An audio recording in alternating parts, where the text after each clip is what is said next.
So today we are doing a review of a tiny little amazing film called The Substance. This film is the new Demi Moore film. I'm just checking my phone. If you've got an issue with that, please let me know in the comments below. But yeah, this is the Demi Moore film, starring Demi Moore. Starring Margaret Qualley, Dennis Quaid, and a bunch of other actors that I'm not really sure who they are. It's directed by Coralie Fagyat. Maybe I'm saying that wrong.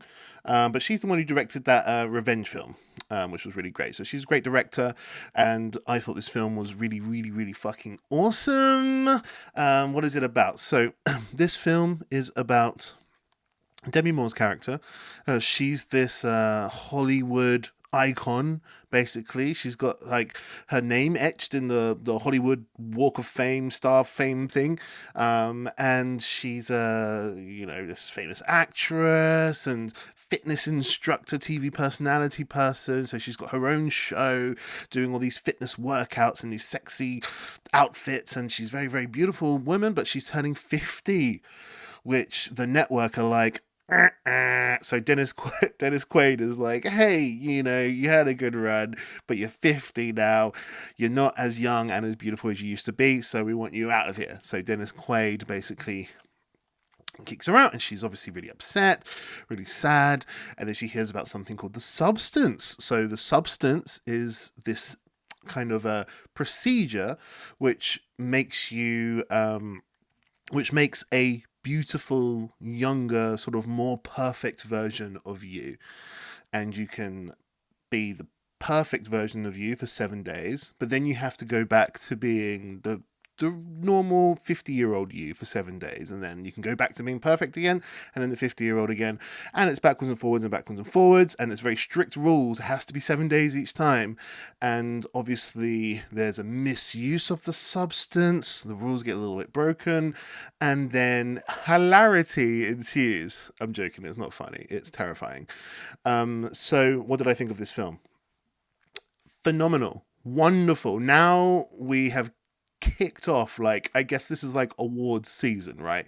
The films that are going to be up for all the awards are going to start coming out now. Obviously we've had some already, like Dune 2, but this time of year is when usually the studios release all of their films that they want to push for the awards.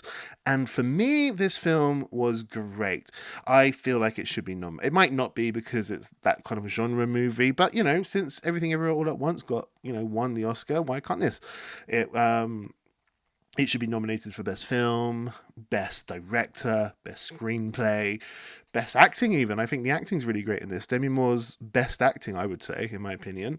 The film is a horror film. It's a body horror, body dysmorphia film. It's kind of disgusting and grotesque and like just a thrill ride. If you like horror films and you like sort of disgusting, gross things to look at, then this is for you. This film is such a thrill.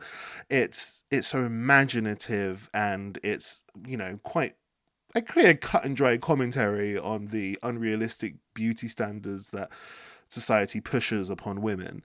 And it's about those women who are very manipulated by this, obvious, quite rightly, so when society's just bombarding you with it. Women feel the need to remain beautiful, otherwise they're just not going to be worthy anymore. If they can't have kids, if they're going to their menopause and they can't have kids, then the woman's just not going to be worthy of life anymore, right? If she's not beautiful. Like, that's kind of that's what it is, the plight of the woman.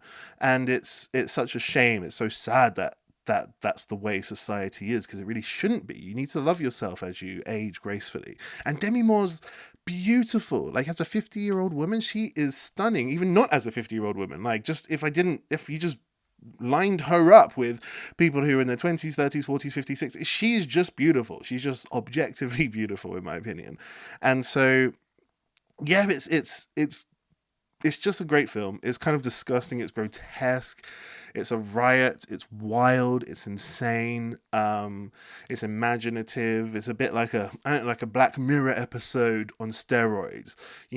Ramped up to 11. It's just super exciting and thrilling, and I really, really, really recommend this film. I do have one thought about it, and it's something that I personally would consider maybe a bit of a plot hole and maybe a bit of a spoiler as well. So if you don't want to hear any spoilers whatsoever, just like the video, smash that like button, comment below, and then yeah, you don't need to watch the rest of the review because I'm just going to end the review on what I consider a bit of a plot hole and an issue that I've got with it. But however, this is really just shining a light on how good the film is, because regardless of this plot hole, I think this film is a top-notch film. It's the top of the top. It's a great film. One of my favorite films I've seen this year. So even though there's a plot hole, regardless of that, it's still at the top for me. Okay, so here we go. And please bear with me because I'm kind of going to go off on a tangent while I try to explain something which I guess is a little bit complicated, but for me leads to a little bit of a plot hole. So here we go.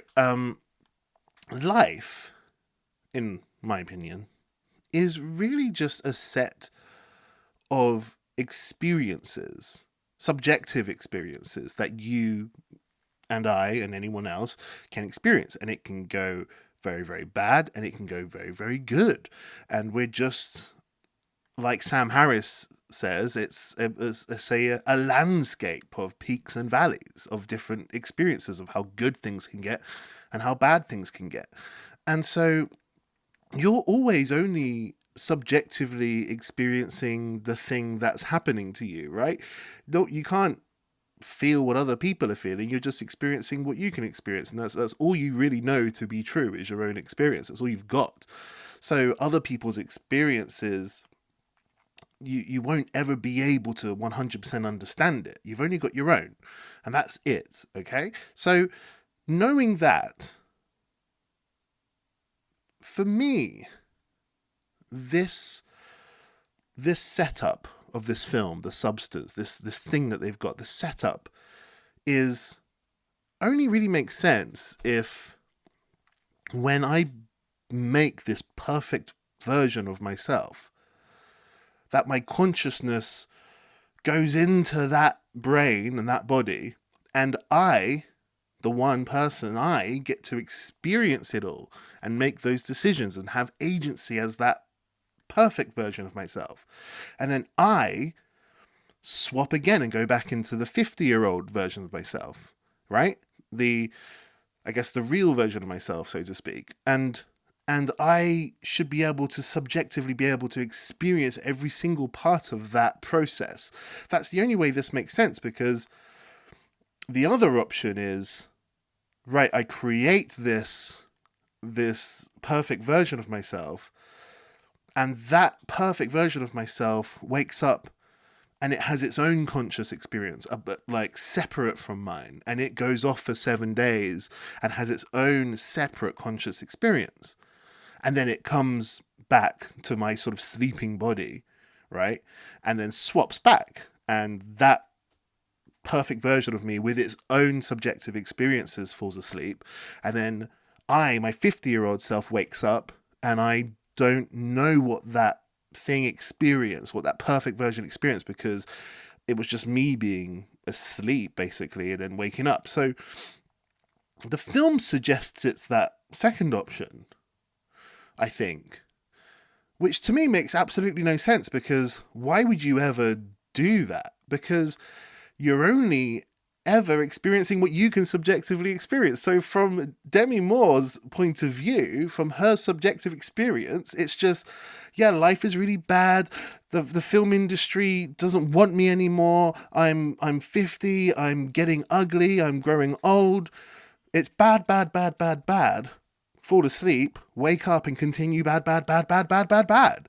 It's not like option one would be bad, bad, bad, bad, bad, fall asleep, but wake up as the beautiful person, and then good, fall asleep and wake up as the 50-year-old version, bad, bad, bad, bad, bad. It doesn't seem to be that, because the film suggests that when you wake up, you're surprised by everything that the other version of yourself did. Like the 50-year-old version, Demi Moore, will wake up and watch the perfect version of herself doing a pre-recorded interview and be like, what's she going to say? Is she going to give me the credit for her beauty? She should get but she should know exactly what she said, because if she was just having one conscious long experience of this, she would remember everything that she said as the beautiful version of herself. But it's suggesting that she can't, so she doesn't ever reap the rewards of what this whole procedure does subjectively. She never gets to reap the rewards, you know? And when the beautiful person wakes up, she's surprised by all the mess that the 50-year-old made, you know, treating herself badly and eating non-stop, gorging and not loving herself. The beautiful version is surprised by it, which again means that the conscious experience is not shared, which makes the whole process pointless. Like, why would anyone ever do that? Because you're not ever going to experience the good part of this procedure. It's just shit life, shit life, shit life, fall asleep, wake up, shit life, shit life, shit life. That's all it is. That's just the same as what shit life is anyway, because you have your shit life and then every night you go to sleep and wake up and have your shit life. Like, it would make zero difference to her. Now, I spoke to my little sister about this because she watched the film and she really loves the film. And she says, okay, well, the reason that Demi Moore's character still wants to do this is similar to a reason a parent might vicariously live through the success of their children. It's like, even though the parent can't subjectively experience the successes that the child is having from the child's point of view, they can still watch from their own point of view and be really happy because it's someone that they really love. And that doesn't sit right with me. I don't feel like Demi Moore's character is a motherly figure, really proud of that beautiful self. I think she hates that beautiful self quite a lot. I think she's jealous and conniving. I don't see much love between the two parts. And the film's always constantly saying, remember, you're one. But I think even though the film keeps saying that, what it's presenting is they're not one at all. They're two separate entities that have their own two separate consciousness, to the point where they can even have an actual fist fight with each other. So I don't know, that to me that's a little bit of a plot hole. But like I say, that just shows how fucking incredible the film is, because regardless of that plot hole, which in my opinion is actually quite a big plot hole, it kind of defeats the whole purpose of the movie, in my opinion. Regardless of that, the film is still incredible, and I really recommend you watch it, and you totally should watch it as soon as possible. And don't eat anything, otherwise you might be sick.